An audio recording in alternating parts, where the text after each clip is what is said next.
Viridian, The Green Guide. By Clouds. My Head in the Clouds, Not Coming Down. Read by Shadow 5. Chapter 107. Sports Festival. Summary. Somehow, the fights everyone came to see were actually the ones with the lowest stakes. Izuku was ridiculously grateful for Koala's ability to do quick turns as he watched Ingenium hold off the hero killer. Thankfully, Stain's main strategy was using the element of surprise to get the drop on his victims, so Izuku's interference had put him at a disadvantage. He was still pretty fast, but that didn't count for much against a speed-based hero like Ingenium, so for the moment, they were just dodging each other's blows in a terrifying dance and waiting for the other to slip up. It wasn't the best, but it was better than Ingenium bleeding out with no backup, so Izuku was gonna take what he could get. "Crawler is about a minute out," Izuku said. "The rest of your team has been informed and more backup is on the way, but Crawler's the fastest." "Good," Ingenium panted. "This guy's a pain." Izuku chuckled and went to check on Crawler, but a cry called his attention back to Ingenium, who was now bleeding heavily. "Ingenium!" "I'm fine," Ingenium grunted. "It looks bad, but the cut's not too deep. I can still fight." "You fake heroes never know when to give up." Stain licked his katana and Ingenium collapsed onto the floor. "You should just stay down." I can't move." Ingenium's voice was laced with the beginnings of panic. "I can't move." Izuku immediately linked to Crawler's comm. "Ingenium is down. I repeat, Ingenium is down. It's an ingestion-based blood paralyzation." Crawler pushed himself even faster. "A what?" Izuku scrambled for his weapons, but they wouldn't do any good. He was useless. "Whatever you do, don't let Stain drink your blood." "Don't get bit by the vampire," Crawler nodded. "Got it?" "Viridian?" Ingenium's whisper made Izuku perk up, blinking back a tear. "Titania, I'm sorry." Izuku watched desperately as Stain raised his katana again. "Hurry!" He flinched as the katana came down, but he forced himself to watch, figuring he owed Ingenium that much, so he didn't miss it when Stain was suddenly thrown against the wall by a burst of air. "Seriously, Stendhal?" Crawler scowled as he crouched at the entrance to the alley. "Ingenium is one of the good ones." Nezu scurried away as soon as the first team of heroes was en route to the location. He'd landed oddly on his ankle when he'd fallen into the tunnels, or at least he must have, because it was hurting. Shigaraki had disintegrated parts of the floor to gain access to the tunnels, and was using his quirk to destroy every obstacle in his way during a chase, something that Nezu planned to take full advantage of. He dug through holes in the walls in tight squeezes, leading Shigaraki in a tight circle until he disintegrated the supports for the floor immediately above them, then scurried up the ladder and onto one of the remaining steady pieces of flooring as the section they'd been under suddenly collapsed and trapped his opponent.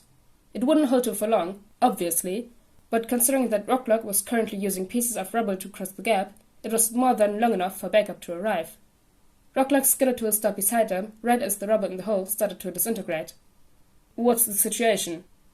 Nezu nodded toward where Shigaraki was pulling himself up, the hand on his face knocked askew and several of the others missing. "The villain factory? We managed to take care of Miss Queen Bee, but it does appear that Alpha One took an issue with that. I am not sure of Kurogiri's current location, but Eraserhead, Present Mag, and Midnight are already en route." "And of course it had to be the event with hundreds of kids," Rocklock scowled. "These villains don't even have rock bottom, do they?" Shigaraki dashed toward them, and Nezu watched as Rocklock ducked beneath his outstretched hand and locked his shoes in place. It didn't take long for Shigaraki to dust his way out of that particular trap, but by that point, two more heroes had shown up to fight him, and their odds didn't look quite so desperate. But Nezu's fur bristled as he pulled out his laptop and connected to the arena's security systems.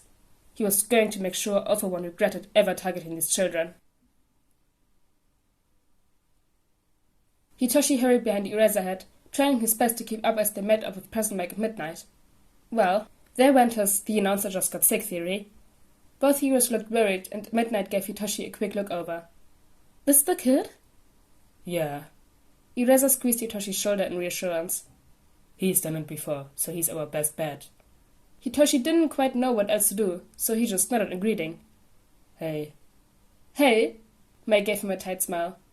"Kurogiri is basically just randomly teleporting around all the back areas right now, almost like he's looking for something, but Nezu didn't have time to give a full report. He hasn't been here yet, though, which means it should only be a matter of time until he comes to us. You ready?" Hitoshi wasn't quite sure if he was, but wasn't this kinda his favorite test to transfer into the hero course? Sure, Eraser had said his spot was guaranteed, but there was no way that was true. This had to be some sort of final test to see how he dealt with unpredictable situations or something like that, and Hitoshi would be damned if he was going to give up and fail at the last minute. Or at least that's how he felt, until a portal appeared behind them and Hitoshi realized that they were dealing with the same psychopaths that attacked the USJ. This wasn't a test, was it? Kurogiri used to go by Oboro Shirakumo, Eraser said lowly. He was friends with me and Mike in high school.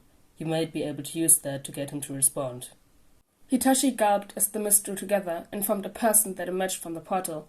The mist guy, Kurogiri, took one look at them and immediately started strutting the way. Eraser, how fortunate. Perhaps you could point me in the direction of the young vigilante. He is here today, correct? That was Sensei's suspicion at least. Eraser had went pale and Hitoshi froze. If he was right, they were talking about the hoodie kid from the hospital, weren't they? After his migraine had calmed down, the detective had explained that hoodie kid was actually a vigilante that Eraser had been trying to catch for almost a year now, which explained why Bakugo had never referred to him by name and why he'd run as soon as he heard them coming. Hitoshi hadn't been quite sure why Bakugo had helped the vigilante escape when he wanted to be a hero, but half of what Katsuki did made absolutely zero sense, so he hadn't questioned it too much. Maybe he should have, because it seemed like the villains were now coming after the vigilante for revenge. Poor kid. Actually, on second thought, poor Mist Guy too. If he was right, this guy was under the control of the same villains as Bakugo's friends had been, which meant that he was being sent to kill someone without ever being given the choice of whether or not he actually wanted to. Hitoshi's face filled with determination fueled by anger. Villains like that had made his life hell growing up. Screw getting into the hero course. He was going to save this guy if it killed him. He wasn't gonna let anyone suffer from what his quirk could have been, not when he was strong enough to save them. Eraser had cancer Kurogiri's quirk, so he couldn't go anywhere, and Midnight was hitting him with just enough of a quirk to disorient him, but not quite enough to put him to sleep, as Mike pleaded. I know you're still in there somewhere. Please listen to us. Come back to us. You're stronger than these villains, remember? Please come back to us. All three heroes had tears in their eyes, and Hitoshi knew he couldn't wait any longer. Hey, Misty Man, you really know these dogs? Got any embarrassing stories? I need some good blackmail. Mike and Midnight gaped in shock, and Eraser had sighed like he was trying to empty his entire lung capacity. But it worked. I regret to inform you that I have never seen these individuals in my life, Kurogiri said, pulling himself up slightly to look more dignified. Excepting Eraser, of course. We'll see if you still say that when your brain is your own again. Or at least mine. Hitoshi grunted, already straining with effort as Shirakumo tried to push him out as soon as he took control. To make it worse, he obviously had some of those vestiges, or whatever they were, sharing his body, and they were fighting him full force as well. Stop fighting me, you idiots! Can't you see I'm trying to help him? Shinzo! Midnight shot him a scandalized look. Eraser, are you really sure about this? Eraser just looked tired. Kid's been hanging out too much with Kachan. Hitoshi grit his teeth as the vestiges pushed back harder.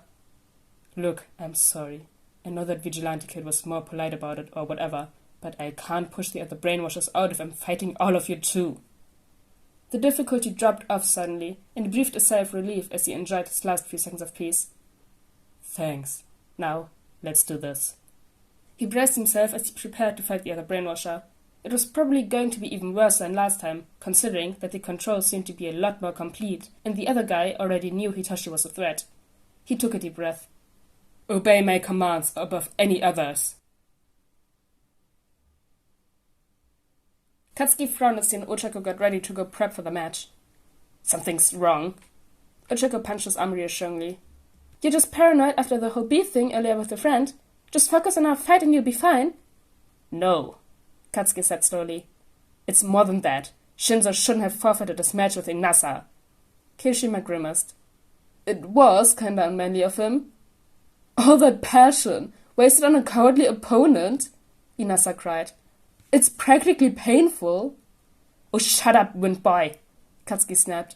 What I mean is that Shinzo's been trying to get into the hero course, so there had to have been something pretty fucking big to get him to just abandon a match like that. Maybe he had a family emergency, Sarah suggested. I think it's bigger than that, Katsuki said. Look at the heroes. They're all on high alert about something, like they're prepping for something. I think there might be a villain somewhere. What? Mineta started trembling. Why aren't they evacuating? There's too many people, Mina answered. Unless it's someone who can destroy the whole stadium, evacuating would be more dangerous than staying put because of the risk of causing a panic and people trampling each other and losing control of their quirks. I went to a concert once where someone got high and accidentally started a fire with the quirk, and they only ever evacuated the section he was sitting in. The rest of us just stayed put and the whole thing was over in like 10 minutes. Even if it is a villain, we still need to let the heroes handle it, Sue said. You two are gonna miss your fight if you don't leave now. Not happening! Ochaco grabbed Katsuki's arm and pulled him out into the hall. Leave it to the heroes, Kachan. They can handle it. Katsuki huffed in annoyance as he was dragged. It's not the heroes I'm worried about. It was mesmerizing to watch Stan and Crawler fight, and Izuku couldn't stop himself from gasping as the Crawler's ability to stick to sentences combined with Stan's familiarity with alley fights to make it look like they were both bouncing off the walls as they narrowly avoided both each other and Ingenium. As he watched, Izuku's mind whirled, spinning with half-formed ideas of what Stan's weaknesses might be and how Crawler could take advantage of them.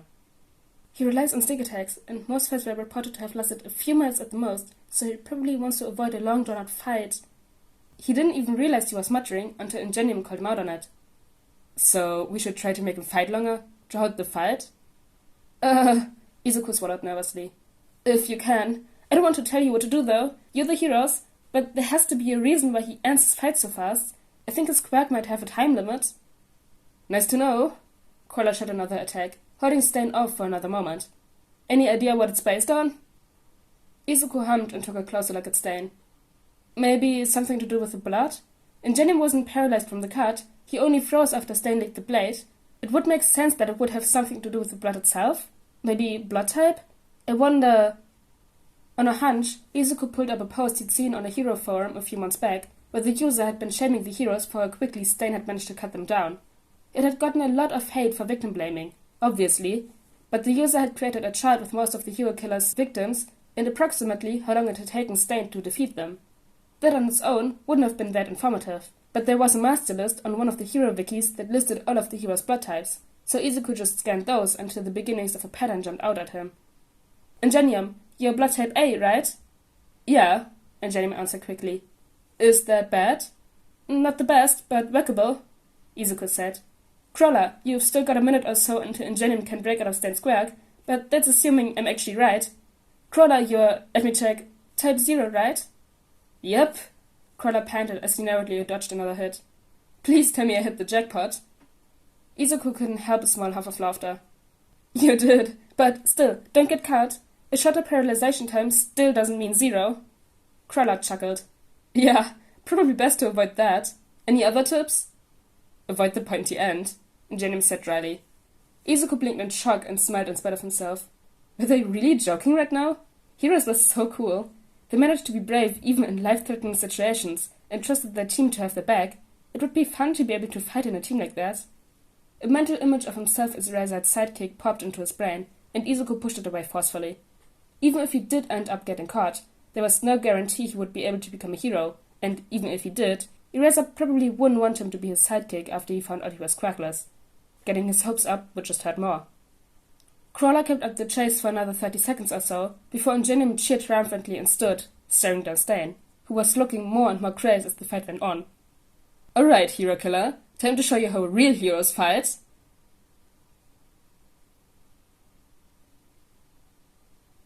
Ooh, Izuku found out about Stan's blood type situation thingy.